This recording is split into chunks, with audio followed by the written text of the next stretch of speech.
In front of me is Blackview Tab 6, and today I would like to show you how you can set up screen lock.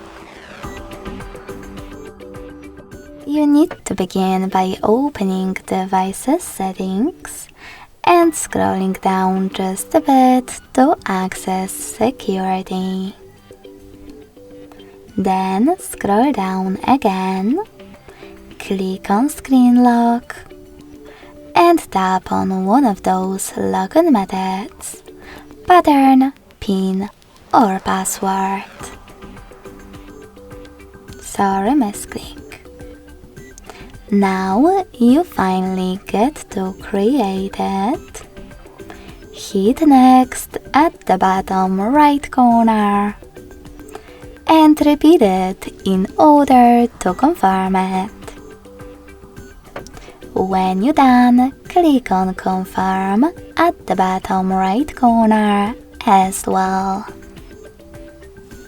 Last but not least, answer this question by selecting one of the available options.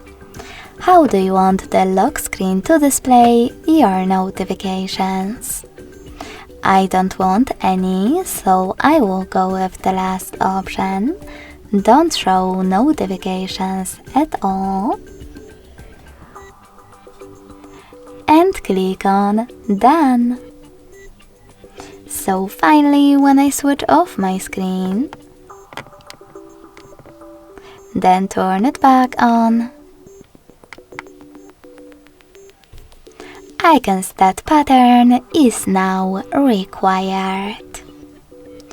Thanks so much for watching. If you enjoyed this video, don't forget to leave a like, comment, and subscribe. Bye!